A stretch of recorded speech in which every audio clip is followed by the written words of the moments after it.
Matahari sore di atas kota telah berubah menjadi jingga tua, menyapu bayangan panjang di bawah jembatan Tanduk Mas.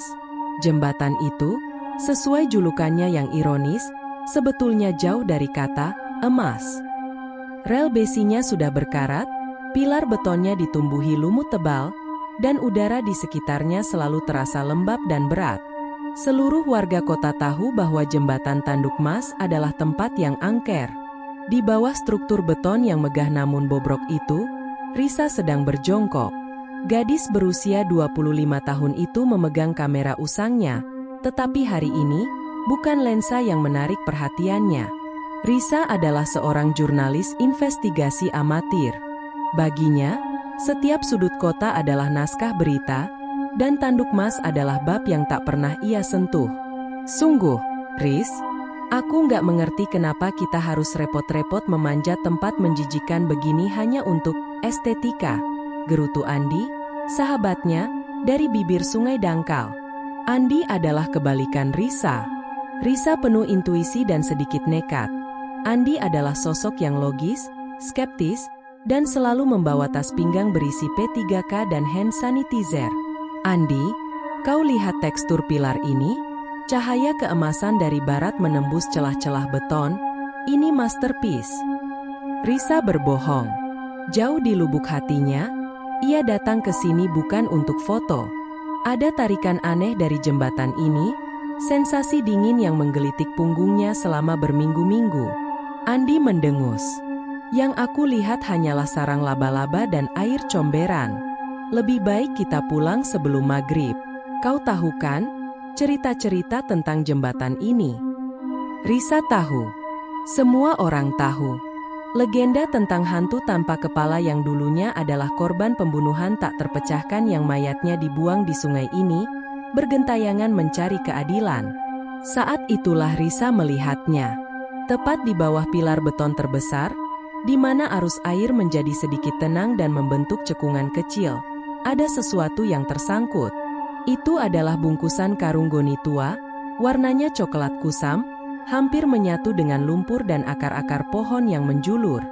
Karung itu terikat sangat rapi dengan tali tambang nilon yang kotor, setengah terendam air sungai yang keruh. Andi, lihat itu, bisik Risa, nada suaranya berubah serius.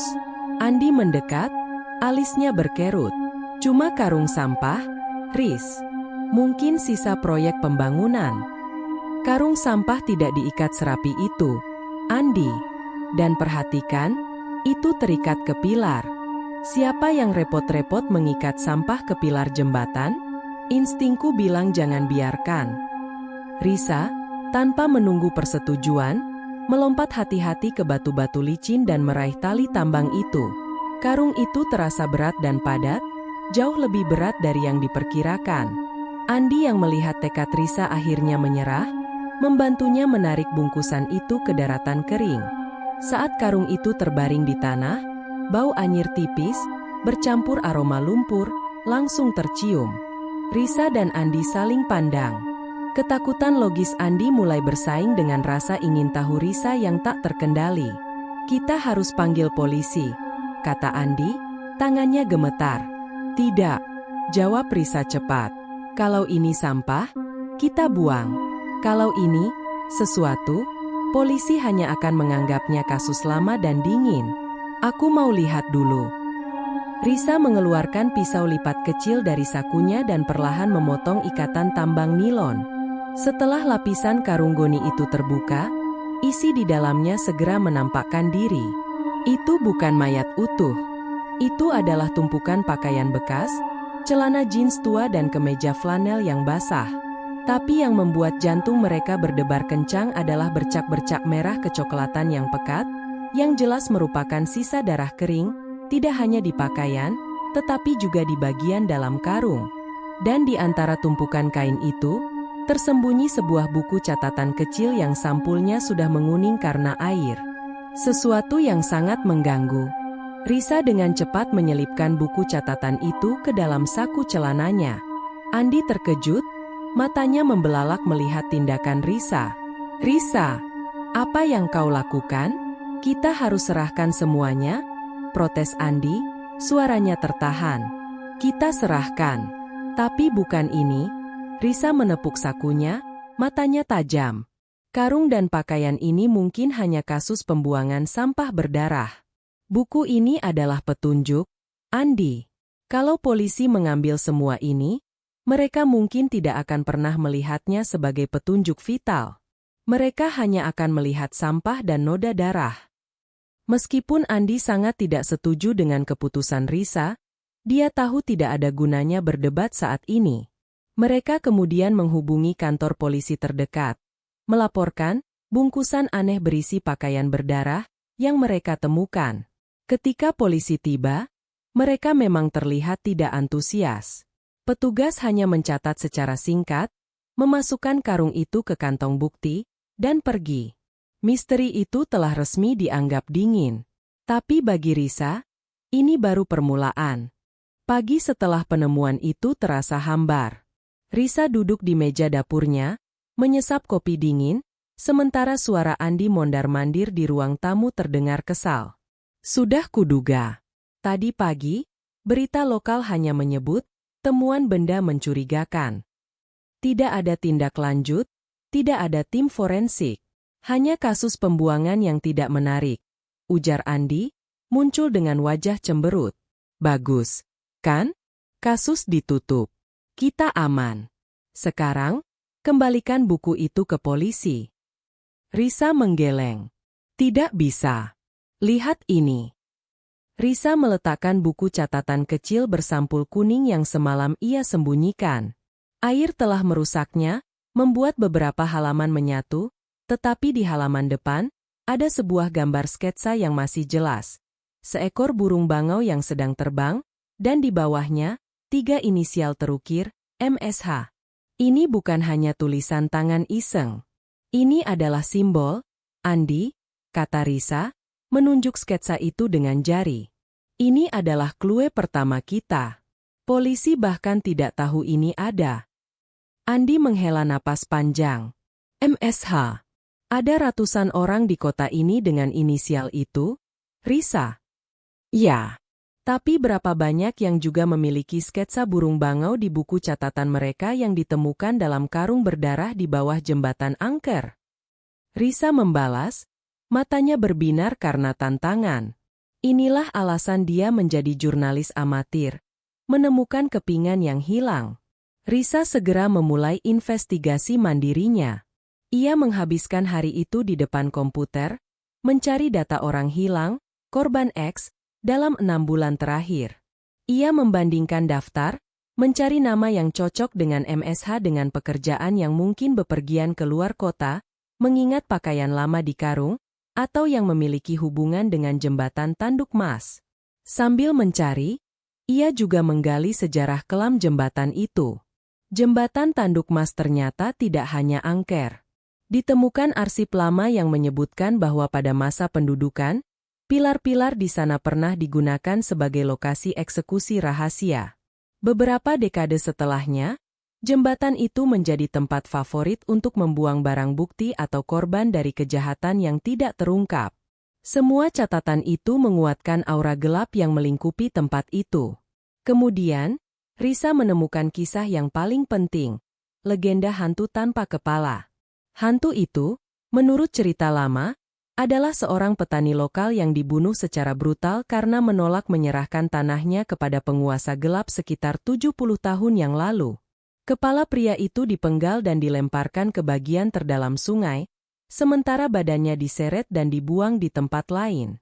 Akibatnya, arwahnya terjebak di sekitar Tanduk Mas, bergentayangan tanpa kepala, mencari bagian tubuhnya yang hilang dan keadilan yang terenggut. Jadi, kita punya karung misterius berdarah dari kasus hilangnya korban X, dan kita punya hantu berusia puluhan tahun yang mencari keadilan di tempat yang sama, gumam Risa pada dirinya sendiri. Tiba-tiba, Risa menemukan kecocokan yang mengerikan. Ada laporan orang hilang dari 4 bulan lalu, seorang pria bernama Muhammad Satria Harjo, MSH. Pria itu adalah seorang auditor yang baru-baru ini dilaporkan terlibat dalam sengketa tanah warisan yang besar, yang anehnya, terkait dengan area di seberang jembatan Tanduk Mas. Ini bukan hanya kebetulan. Ini adalah benang merah. Malam itu, Risa tidak bisa menahan diri. Ia harus kembali ke jembatan. Andi menolak menemaninya, menyebut Risa gila karena memancing hal yang tidak perlu. Risa kembali sendirian. Saat ia berdiri di tepian beton, memandangi air sungai yang hitam di bawah sinar rembulan, udara menjadi jauh lebih dingin. Risa merasakan sensasi aneh di belakang lehernya, seolah-olah ada seseorang yang bernapas di tengkuknya, namun saat ia berbalik, tidak ada siapa-siapa. "Apa kau yang punya buku ini? Apa kau Muhammad Satria Harjo?" bisik Risa ke udara dingin. Keheningan segera menyambutnya, tetapi kemudian hening itu pecah. Bukan suara tangisan atau teriakan mengerikan yang muncul. Itu adalah suara aneh yang lembut dan berulang. Seperti bunyi langkah kaki yang menyeret, basah, dan berat, yang bergerak perlahan di bawah jembatan, di antara pilar-pilar di mana air menggenang. Seret, seret, Risa membeku. Suara itu bukan suara manusia. Itu terlalu ritmis dan terlalu dingin. Suara itu semakin lama semakin mendekat, bukan dari arah jalan raya, tetapi dari dasar sungai. Lalu, ia mendengar bisikan. Bukan kata-kata yang jelas, melainkan suara gesekan udara yang menyakitkan, seperti erangan tertahan yang keluar dari tenggorokan tanpa kepala. Suara itu membawa kesedihan dan peringatan. Risa merasa seolah-olah ia sedang didesak untuk pergi, untuk meninggalkan misteri itu. Ketakutan murni mencengkeramnya. Ini adalah yang pertama kalinya Risa mengalami kontak nyata. Dia yakin, penemuan bungkusan karung itu telah membangkitkan penjaga gaib jembatan Tanduk Mas. Risa berbalik dan lari secepat yang ia bisa, meninggalkan jembatan dan kegelapan di belakangnya. Dia tahu sekarang, kasus ini tidak hanya melibatkan pelaku manusia, tetapi juga permohonan keadilan dari dunia lain. Hantu itu tidak menakuti, hantu itu memberi petunjuk. Risa menggenggam buku catatan kecil di sakunya. Investigasi dilanjutkan. Jejak korban dan keluarga Harjo. Kau yakin? Ini sudah batasnya, Riz. Setelah ini, kita benar-benar harus menyerahkan buku itu, ujar Andi, mengatur dasi kemejanya yang terasa asing di tubuhnya. Ia dan Risa berada di depan sebuah rumah minimalis yang tampak terawat, kontras dengan kondisi mereka yang tegang. Mereka tidak berpakaian untuk wawancara serius, tetapi mereka harus terlihat meyakinkan. Ini adalah rumah Muhammad Satria Harjo, MSH. Risa mengangguk, napasnya ditahan. Aku hanya ingin mengkonfirmasi sketsa burung bangau itu. Itu saja. Jika itu miliknya, maka ini bukan lagi sekadar misteri. Ini adalah tanggung jawab. Mereka diterima oleh seorang wanita parubaya bernama Ibu Harjo, yang tampak lelah namun berusaha menjaga martabat. Matanya menunjukkan luka yang dalam dari kehilangan suaminya yang tiba-tiba. Suasana di dalam rumah itu terasa sunyi, sebuah kekosongan yang diciptakan oleh ketidakpastian. Setelah Risa memperkenalkan diri sebagai jurnalis independen yang tertarik pada kasus orang hilang dan menyuarakan ketidakpuasan terhadap lambatnya kerja polisi, Ibu Harjo bersedia mendengarkan. Risa perlahan mengeluarkan buku catatan kecil itu, meletakkannya di meja dengan hati-hati seolah itu adalah artefak rapuh yang mudah hancur. Cahaya pagi yang redup memantul dari noda air di sampul buku. Saat mata Ibu Harjo jatuh pada sampul yang bernoda air itu, ia terdiam sejenak. Tidak ada keraguan di matanya. Hanya kesedihan yang membuncah, yang kini menemukan saluran untuk mengalir. Ya Tuhan! Ini buku catatan Satria, bisik Ibu Harjo, suaranya tercekat. Tangannya yang kurus dengan perlahan mengusap sketsa burung bangau. Burung bangau itu adalah lambang yang dia pakai untuk setiap audit yang dia lakukan. Katanya, burung bangau melambangkan kejujuran dan penglihatan yang jelas dari atas, tanpa memihak. Dia selalu menggambar itu di setiap dokumen pentingnya. Dada Risa berdesir kencang. Ini bukan lagi kebetulan. Ini adalah konfirmasi yang menyakitkan. Karung itu memang milik MSH, Dan isinya menunjukkan bahwa ia mungkin telah menghadapi sesuatu yang buruk sebelum kepergiannya. Andi, yang tadinya masih menahan diri, kini berdiri tegak. Ia melihat bukti nyata yang jauh melampaui imajinasi liar Risa. Ini adalah kasus kriminal yang nyata, diselimuti oleh aura gaib. Maaf, Bu. Kami menemukannya di tempat yang tidak semestinya, kata Risa lembut, menceritakan secara singkat penemuan bungkusan karung berdarah di bawah jembatan Tanduk Mas, tetapi ia berhati-hati untuk tidak menyebutkan penampakan hantu tanpa kepala atau bisikan misterius yang ia dengar. Ibu Harjo menangis, membenamkan wajah di telapak tangannya. Setelah ia sedikit tenang, ia bercerita tentang pekerjaan terakhir MSH, pekerjaan yang ia yakini telah membawanya pada malapetaka. Satria adalah auditor. Dia selalu jujur. Tapi 4 bulan lalu, ia mengambil pekerjaan audit besar-besaran untuk proyek pembangunan perumahan mewah di daerah pinggiran, tepat di seberang jembatan Tanduk Mas. Jelas Ibu Harjo, nadanya berubah getir. Proyek itu dipegang oleh perusahaan milik Tuan Baskoro. Katanya, Baskoro adalah pengembang properti yang sangat berpengaruh, dan di belakang layar, dia dikenal sangat kejam dan tidak bermoral. Mata Ibu Harjo menyipit, dipenuhi amarah terpendam. Satria menemukan kecurangan besar, manipulasi dana, dan yang paling parah, dokumen palsu terkait pembebasan lahan warga miskin. Dia menolak menandatangani laporan bersih. Dia bilang, Baskoro mencuri hak tanah rakyat kecil, persis seperti cerita nenek moyang dulu yang sering terjadi di daerah itu. Risa merasakan hubungan itu seperti sambaran listrik. Sengketa tanah, ini adalah kaitan sempurna antara modern dan masa lalu. Legenda hantu tanpa kepala, si petani yang dibunuh 70 tahun lalu karena menolak menyerahkan tanahnya, tiba-tiba terasa sangat dekat. MSH adalah korban siklus kejahatan yang sama, kali ini dengan konteks korupsi dan kekuasaan modern. Jembatan Tanduk Mas bukan hanya tempat pembuangan, melainkan simbol ketidakadilan abadi yang terus berulang di atas tanah yang sama. Bu, apakah MSH pernah menyebutkan tempat dia menyembunyikan bukti kecurangan itu? Tanya Risa, condong ke depan, suaranya dipenuhi urgensi. Ibu Harjo menggeleng dengan sedih. Dia hanya bilang, aku akan menyimpannya di tempat yang paling kotor, di tempat orang-orang tidak akan mau mencarinya, kecuali jika mereka butuh keadilan. Dia bilang dia harus menyembunyikannya dari bayangan gelap yang mengikutinya, dan dia selalu paranoid terhadap Baskoro. Tempat yang paling kotor. Di bawah pilar jembatan Tanduk Mas, di antara lumpur dan air comberan. Itu sangat cocok dengan tempat ditemukannya karung tersebut. Risa yakin MSH sempat menyembunyikan sesuatu, mungkin hard drive atau dokumen rahasia, sebelum ia diculik atau dibunuh. Karung berdarah itu hanyalah pengalih perhatian. Saat Risa dan Andi berpamitan dan berjalan keluar dari rumah, Risa merasakan tatapan menusuk yang mengikutinya. Ini bukan lagi tatapan hantu. Ia menoleh cepat.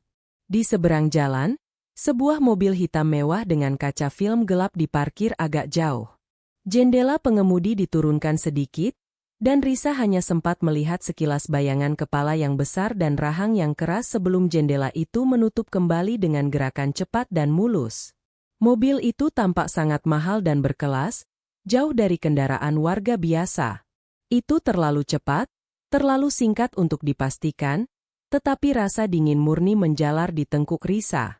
Instingnya menjerit, mereka tahu siapa kita. Mereka tahu kita sedang mencari. Andi, kita harus pergi dari sini. Cepat, bisik Risa, menarik tangan sahabatnya dan mempercepat langkah. Pelaku manusia sudah mulai bergerak. Baskoro sudah mengirimkan matanya. Ketegangan di apartemen Risa meningkat drastis, seperti pegas yang ditarik hingga titik puncaknya. Andi mondar-mandir di ruang tengah, suaranya dipenuhi ketakutan dan keputusasaan sejak mereka disorot oleh mobil hitam itu. Kita dalam bahaya serius. Risa, ini bukan lagi petualangan. Kita sudah menyebut Tuan Baskoro. Pria itu punya kekuasaan, punya uang, dan punya orang-orang yang mau berbuat kotor untuknya. Dia sudah membunuh seorang auditor jujur. Kita harus serahkan buku ini kepada polisi dan melangkah mundur, sebelum kita menjadi target selanjutnya. Desak Andi, tangannya gemetar. Kita tidak bisa. Jika kita mundur sekarang, MSH hilang sia-sia, dan semua bukti kecurangan ini akan terkubur selamanya. Baskoro akan menang, dan ketidakadilan di Tanduk Mas akan terus berlanjut. Hantu tanpa kepala itu tidak akan pernah tenang. Balas Risa, sibuk di meja, mencoba membersihkan dan mengeringkan halaman-halaman terakhir buku MSH yang paling parah kerusakannya. Setelah berjam-jam bekerja dengan hati-hati menggunakan penjepit dan pengering rambut, Risa akhirnya berhasil memisahkan satu fragmen teks yang bisa diselamatkan di halaman terakhir. Itu bukan tentang audit atau angka. Itu adalah kalimat yang ditulis tangan tergesa-gesa dengan tinta yang hampir pudar, seolah ditulis beberapa saat sebelum MSH diculik atau dihabisi. Tulisannya berbunyi, 3 pilar, 2 bayangan, kunci hantu. Risa menunjukkan kalimat itu kepada Andi. Apa artinya? 3 pilar jembatan, 2 bayangan mungkin Andi dan aku, dan kunci hantu? Apa itu kuncinya? Ini bukan teka-teki, Andi, ini adalah alamat. Andi, meskipun masih sangat takut, mulai ikut menganalisis di luar kehendaknya. 3 pilar itu terlalu umum. Tapi kunci hantu, mungkin itu berarti legenda lama. Hantu petani yang kepalanya dipenggal karena sengketa tanah. Risa menggeleng. Aku harus kembali ke jembatan. Malam ini. Hantu itu tidak datang untuk menakutiku malam itu. Dia datang untuk membimbingku. Dia tahu di mana kuncinya berada, dan dia ingin aku menemukannya. Malam itu, Risa kembali sendirian ke jembatan Tanduk Mas. Untuk menenangkan Andi, ia berjanji hanya akan berada di sana selama 10 menit. Kali ini, ia membawa senter yang kuat, sebuah linggis kecil, sebagai alat, bukan senjata, dan, anehnya, sebuah fotografi MSH yang ia dapatkan diam-diam dari Ibu Harjo, sebuah persembahan, sebuah jembatan komunikasi, dan tanda rasa hormat. Jembatan itu menyambutnya dengan keheningan yang menyesakan dan kegelapan yang lebih pekat dari sebelumnya. Suara serangga dan gemericik air adalah satu-satunya melodi, tetapi Risa tahu ada sesuatu yang mengawasinya dari dalam bayangan yang tidak bisa ditembus senter. Ia berjalan ke tengah-tengah pilar di mana ia menemukan karung itu, lalu meletakkan foto MSH di batu yang kering. Risa memejamkan mata dan berbisik ke udara yang dingin, suaranya dipenuhi tekad. Muhammad Satria Harjo, kau mencari keadilan. Hantu tanpa kepala, kau juga mencari keadilan. Tunjukkan padaku apa itu kunci hantu. Seketika, suhu udara anjlok secara drastis. Risa bisa melihat uap napasnya sendiri membeku di udara. Bau lumpur dan lumut yang kental digantikan oleh aroma samar yang sangat kuno, seperti debu dan tanah yang telah lama tertekan di bawah air. Di celah antara 2 pilar beton besar, sosok itu muncul kembali. Itu adalah bentuk manusia yang tinggi dan kurus, terbuat dari kabut gelap yang samar-samar, seperti asap dingin yang dibentuk oleh tangan tak terlihat. Sosok itu mengenakan pakaian usang petani dari zaman dulu yang luntur. Dan, sesuai dengan legenda yang diceritakan, sosok itu tidak memiliki kepala. Lehernya yang terputus hanya menyisakan bayangan hitam, di mana udara di sekitarnya tampak tersedot masuk. Risa tidak lari, tidak berteriak. Ketakutan itu masih ada, tetapi sekarang diselimuti oleh rasa hormat, kasihan, dan keharuan. Hantu tanpa kepala bergerak perlahan, tidak melayang cepat, melainkan melangkah pelan, memancarkan kesedihan yang luar biasa.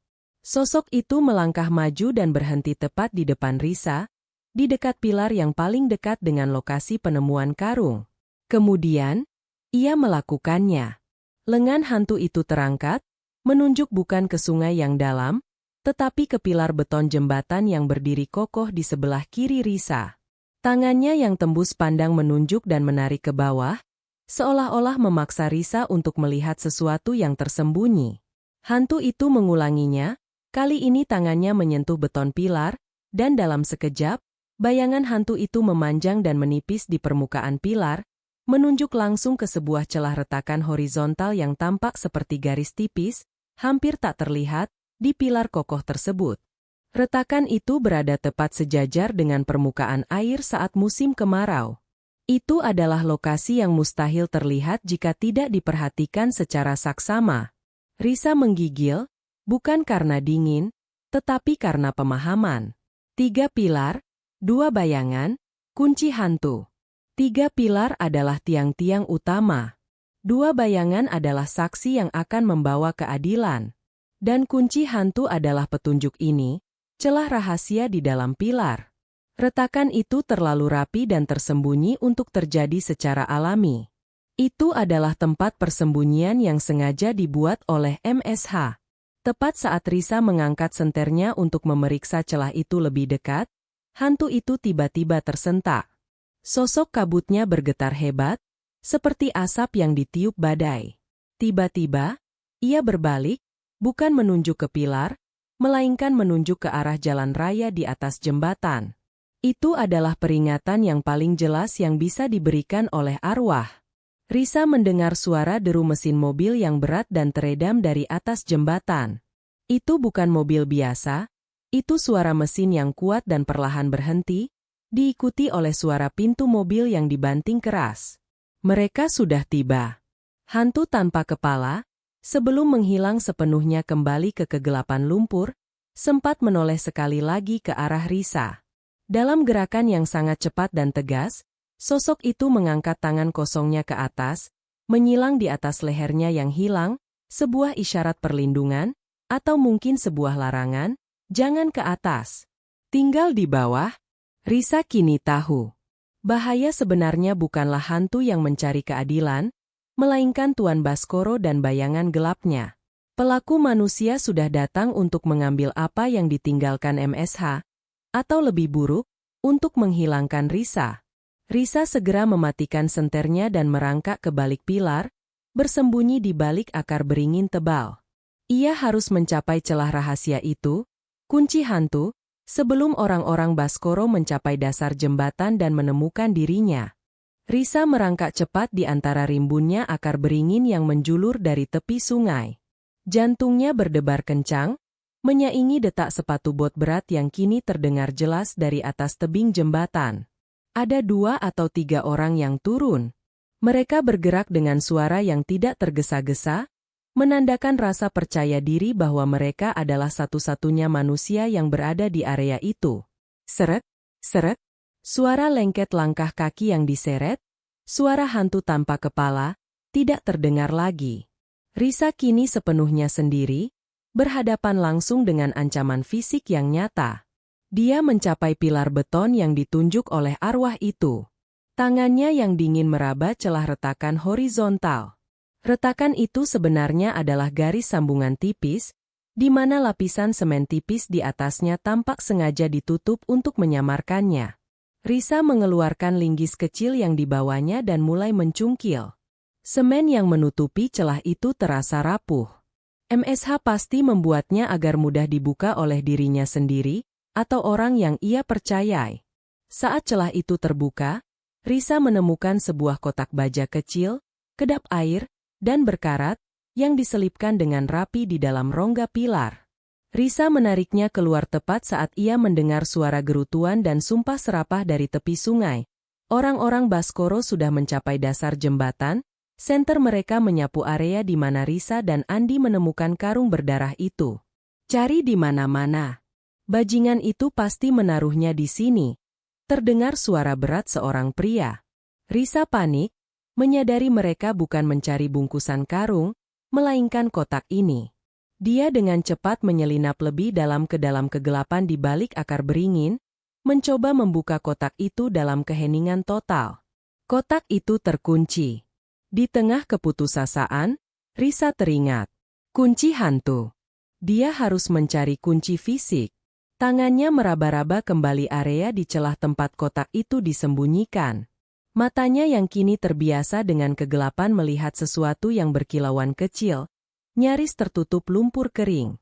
Itu adalah gumpalan kulit kecil yang mengeras, diikat dengan benang kasar, dan di dalamnya terselip sebuah kunci kuningan tua dengan desain ukiran yang rumit. Risa segera memasukkan kunci itu ke lubang kotak baja. Klek! Kotak itu terbuka. Di dalamnya, Risa menemukan dua benda yang luar biasa. Sebuah flash drive terenkripsi, bukti audit yang dicari Baskoro. Sebuah liontin perak kuno berbentuk kepala manusia berukir detail. Di bagian bawahnya, terukir inisial yang sangat tua, berbeda dengan MSH. Saat Risa menggenggam liontin itu, sensasi dingin yang ia rasakan di jembatan Tanduk Mas kembali, tetapi kali ini terasa nyaman dan penuh terima kasih. Liontin itu terasa seperti menghubungkan Risa langsung ke masa lalu. Liontin perak itu adalah kunci sebenarnya. Itu bukan hanya liontin MSH. Risa tiba-tiba teringat detail dari legenda hantu tanpa kepala. Badan petani itu dibuang, tetapi kepalanya dipenggal dan dilemparkan ke bagian terdalam sungai, dan tidak pernah ditemukan. Liontin itu, dengan ukiran kepala, adalah simbol keadilan yang dicari oleh arwah itu. Risa menyadari, hantu tanpa kepala adalah petani dari 70 tahun lalu, dan MSH telah menemukan sejarahnya, mungkin saat melakukan audit tanah yang melibatkan sengketa lama di wilayah itu. MSH menggunakan legenda kuno sebagai kode dan tempat persembunyiannya. MSH bahkan mungkin telah menemukan liontin ini, bagian tubuh simbolis yang hilang, dan menyimpannya bersama bukti untuk meminta perlindungan dari arwah itu. Risa, dengan flash drive dan liontin itu di tangannya, menyelinap ke semak-semak. Di belakangnya, dia mendengar suara sepatu bot menendang batu dan lumpur. Dia lari. Dia pasti ada di sini. Cepat, cari ke arah hutan. Risa tahu dia tidak bisa lari ke hutan. Hantu tanpa kepala telah memberikan peringatan terakhir di bab 4, jangan ke atas jembatan. Tetapi hantu itu tidak mengatakan apa-apa tentang menyeberangi sungai. Risa mengambil keputusan nekat. Dia harus menyeberang sungai. Risa berlari menembus air sungai yang dangkal dan berlumpur. Arus sungai, meskipun tidak deras, cukup kuat untuk membuatnya kehilangan keseimbangan. Tas ranselnya yang basah membebani geraknya, dan setiap langkahnya menghasilkan suara cipratan yang mematikan di kesunyian malam. Di sana, dia menyeberang sungai, teriak salah satu pria Baskoro. Tembakan peringatan meletus di udara, hanya beberapa meter dari Risa. Peluru itu menghantam pilar beton di belakangnya, menghasilkan suara renyah yang menusuk malam. Risa tidak melihat ke belakang, satu-satunya fokusnya adalah tepi seberang. Dia harus mencapai hutan di seberang sungai. Hutan itu tidak serimbun hutan yang ada di dekat jembatan, tetapi cukup tebal untuk memberinya perlindungan. Saat ia mencapai bagian terdalam sungai, air mencapai lututnya. Risa tersandung pada akar pohon yang tenggelam. Tiba-tiba, ia merasakan tarikan dingin di pergelangan kakinya. Itu bukanlah akar pohon. Itu adalah sentuhan es yang menusuk kulitnya, hampir menyerupai 5 jari yang panjang. Bisikan yang menyakitkan terdengar lagi, kali ini sangat dekat, tepat di atas permukaan air.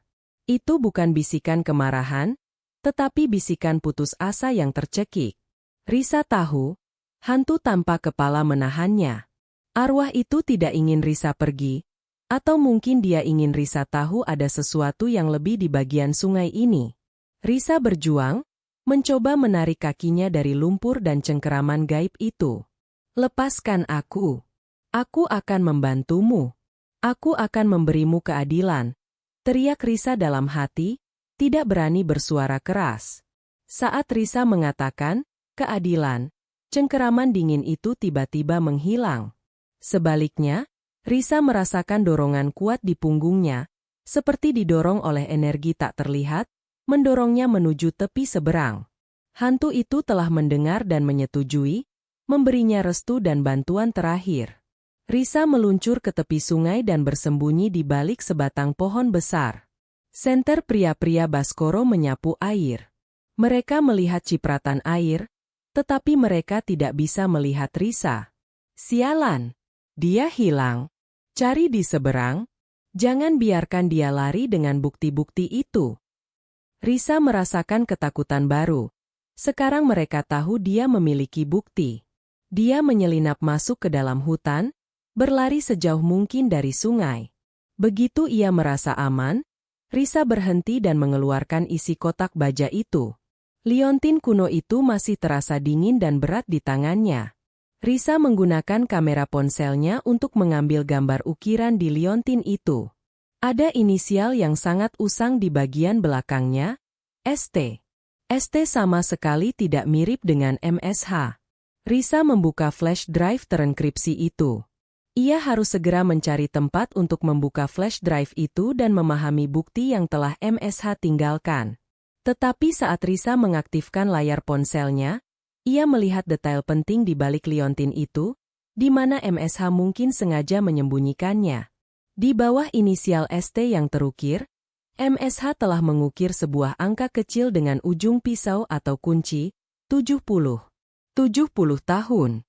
Itu adalah jangka waktu antara kematian petani, hantu tanpa kepala, dan hilangnya MSH. ST adalah pemilik tanah pertama, petani yang kehilangan kepalanya karena sengketa tanah 70 tahun lalu. MSH telah menemukan bukan hanya kecurangan Baskoro, tetapi dokumen rahasia yang menghubungkan Baskoro, atau setidaknya yayasan propertinya, dengan kejahatan masa lalu yang mengawali legenda hantu tanpa kepala. Risa kini memahami sepenuhnya. Baskoro tidak hanya membunuh MSH karena audit modern, tetapi karena MSH telah menemukan rahasia gelap yang terkubur selama 70 tahun, rahasia yang terkait dengan tanah yang dicuri di bawah jembatan Tanduk Mas. Pelarian Risa hanyalah permulaan. Perburuan terhadapnya sudah dimulai, dan ia membawa keadilan untuk dua korban yang terpisah puluhan tahun. Dia harus menemukan tempat aman. Dia harus mencari Andi. Dan dia harus membuka isi flash drive itu untuk membongkar kejahatan ganda Baskoro. Risa tiba di apartemen Andi menjelang subuh, tubuhnya kotor, basah, dan menggigil. Ia langsung menyeret Andi, yang terkejut, ke kamar mandi dan mengunci diri di kamar tidur dengan laptop dan flash drive terenkripsi. Andi, meskipun marah dan takut, menyadari keseriusan situasi ketika ia melihat kelelahan dan tekad di mata Risa. Setelah Risa membersihkan diri, mereka duduk di depan laptop. Risa menceritakan tentang hantu tanpa kepala yang membimbingnya, kotak rahasia, liontin ST kuno, dan pelarian dramatis dari anak buah Baskoro. Andi mendengarkan dalam diam, rasa skeptisnya hancur berkeping-keping di hadapan bukti nyata. "Bagaimana kita membuka ini?" tanya Andi, menunjuk flash drive itu. MSH seorang auditor yang paranoid. Dia pasti menggunakan tanggal penting. Tanggal kematian petani itu? Atau tanggal sengketa tanah? Risa bergumam. Mereka mencoba kombinasi tanggal. Ulang tahun MSH, tanggal hilangnya, hingga tanggal pembangunan jembatan Tanduk Mas. Semuanya gagal. Saat keputusasaan mulai melanda, Risa menatap liontin ST yang tergeletak di meja, di samping buku catatan MSH. Ia teringat sketsa burung bangau. Kejujuran dan penglihatan yang jelas. Liontin ini adalah kepala ST, yang terpisah selama 70 tahun. Liontin ini adalah keadilan yang dicari. Risa tiba-tiba menyadari. Kodenya pasti menghubungkan ST dan MSH. Mereka mencoba menggabungkan inisial, STMH, Satria Harjo, diikuti oleh angka 70. STMHJ 70. Klik. Kunci enkripsi terbuka. Isi flash drive itu seperti bom waktu. MSH tidak hanya mengumpulkan data kecurangan audit modern, manipulasi dana ratusan miliar, tetapi juga menemukan arsip rahasia Yayasan Properti Tuan Baskoro yang mencatat akuisisi tanah 70 tahun yang lalu. Di dalam arsip itu, ada surat perjanjian jual-beli yang sangat mencurigakan. Penjualnya adalah ST, sang tani, yang konon, setuju, menjual tanahnya kepada leluhur Baskoro dengan harga yang sangat rendah. Beberapa hari sebelum ia dilaporkan hilang dan kemudian menjadi legenda hantu tanpa kepala. MSH juga menyertakan analisisnya. Surat perjanjian itu adalah palsu. Tanda tangan ST dipalsukan, dan yang lebih mengerikan, MSH menemukan dokumen internal yayasan yang secara eksplisit menyebutkan penghilangan permanen untuk memuluskan akuisisi. Tuan Baskoro bukan hanya penerus korupsi, dia adalah penerus pembunuhan. Dia membunuh MSH karena MSH menemukan rahasia kotor keluarga, bukan hanya kecurangan terbaru. Bisik Andi, wajahnya pucat. Risa menyadari mereka tidak bisa lagi mundur. Mereka tidak bisa lagi mempercayai sistem yang mungkin sudah dijangkau Baskoro. Kita unggah semuanya, sekarang. Kita harus kirim ke semua media, ke kejaksaan, ke semua jurnalis investigasi yang aku kenal. Kita harus menyebarkannya seperti virus, agar tidak ada yang bisa menghentikannya. Saat mereka memulai proses unggahan, jendela apartemen Risa tiba-tiba pecah. Dua pria besar dari jembatan, yang dikenal sebagai mata-mata Baskoro, menerobos masuk. Tangan di atas. Serahkan flash drive itu.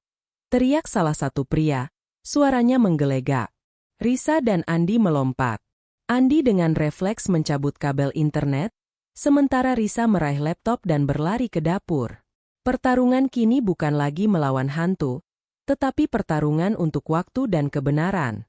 Satu pria mengejar Risa. Pria lainnya, yang lebih besar, menghadapi Andi. Andi, yang biasanya pengecut, kini melawan dengan keberanian yang didorong oleh kemarahan. Ia tahu, jika flash drive itu jatuh, nyawa mereka sia-sia. Risa terpojok di dapur. Dia melemparkan panci panas ke wajah penyerang, yang membuatnya tersandung sejenak. Risa menggunakan waktu singkat itu untuk berlari ke balkon. Ia sempat menekan tombol upload all terakhir kali, berharap jaringan internet mereka yang lambat setidaknya sudah mengirimkan beberapa byte bukti. Risa tahu dia tidak akan selamat jika tertangkap. Ia melihat ke bawah dari balkon lantai 2. Tidak ada pilihan lain. Suara sirene polisi dan ambulans memecah keheningan pagi di kawasan apartemen Risa.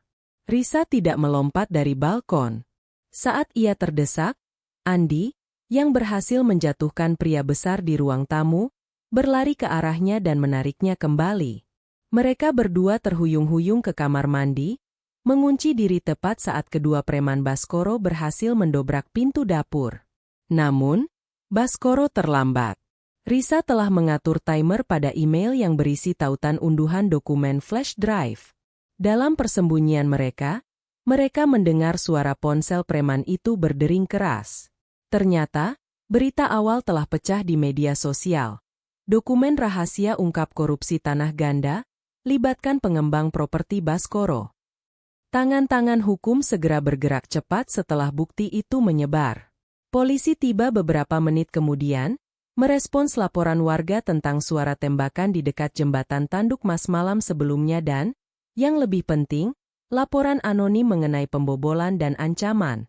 Anak buah Baskoro ditangkap di tempat, sementara Baskoro sendiri ditangkap di kantornya beberapa jam kemudian, tidak dapat menyangkal bukti digital yang kini sudah menjadi konsumsi publik. Keadilan manusia telah ditegakkan. Seminggu kemudian, setelah memberikan kesaksian dan bukti lengkap, Risa dan Andi, kini dianggap sebagai pahlawan pemberani, kembali ke jembatan Tanduk Mas. Mereka ditemani oleh Ibu Harjo, yang akhirnya bisa bernapas lega dan memulai proses hukum untuk mengembalikan nama baik suaminya. Namun, Risa datang bukan hanya untuk menyaksikan kemenangan hukum. Dia membawa liontin perak ST. Saat senja tiba, Risa berjalan sendirian ke bawah jembatan, di mana lumpur masih menyimpan sisa-sisa kegelapan. Ia pergi ke tepi sungai yang paling dalam, tempat legenda mengatakan kepala petani ST dilemparkan 70 tahun yang lalu. Risa menggenggam liontin itu erat-erat. Liontin yang berbentuk kepala manusia berukir itu terasa hangat di tangannya, bukan lagi dingin. ST, Muhammad Satria Harjo, bisik Risa. Keadilan yang kalian cari, akhirnya datang. Kami menemukan kebenaran. Baskoro membayar dosa leluhurnya dan dosa-dosanya sendiri. Aku mengembalikan kepalamu, Sang Tani. Beristirahatlah. Risa perlahan meletakkan liontin itu di dasar sungai, membiarkannya tenggelam ke dalam lumpur hitam. Saat liontin itu menyentuh air, angin kencang mendadak bertiup, bukan angin badai, melainkan angin sejuk yang lembut dan harum, seperti aroma tanah yang baru disiram air hujan. Air sungai tiba-tiba menjadi sangat tenang, dan permukaan air memantulkan cahaya terakhir matahari. Di antara pilar jembatan, sosok kabut hantu tanpa kepala muncul untuk terakhir kalinya. Kali ini, sosok itu tidak menunjuk, tidak menyeret, dan tidak membawa aura putus asa. Sosok itu hanya berdiri tegak, dalam keheningan yang damai. Risa tidak melihat wajah, karena memang tidak ada, tetapi ia merasakan kebahagiaan, kebebasan, dan terima kasih yang melimpah ruah. Untuk pertama kalinya dalam 70 tahun, arwah itu tidak lagi terperangkap dalam lingkaran ketidakadilan. Perlahan, sosok kabut itu memudar sepenuhnya, larut ke dalam cahaya senja. Risa tersenyum, air mata haru mengalir di pipinya. Ia menoleh ke atas, memandang jembatan tanduk mas. Itu tidak lagi terasa angker, melainkan terasa seperti monumen kebenaran. Di luar jembatan, ia bergabung kembali dengan Andi dan Ibu Harjo. "Bagaimana?" tanya Andi, melihat Risa kembali dengan mata yang damai. "Kasus ditutup," jawab Risa singkat, menepuk bahu Andi. "Keadilan abadi telah ditegakkan, di dunia ini, dan di dunia yang lain." Meskipun jembatan tanduk mas masih tua dan berkarat, legenda hantu tanpa kepala kini memiliki akhir yang berbeda. Cerita itu tidak lagi tentang ketidakadilan yang tak terpecahkan, tetapi tentang warisan keberanian dari seorang auditor, seorang jurnalis amatir, dan seorang petani dari masa lalu, yang semuanya berjuang untuk keadilan di bawah bayangan pilar-pilar beton yang dingin.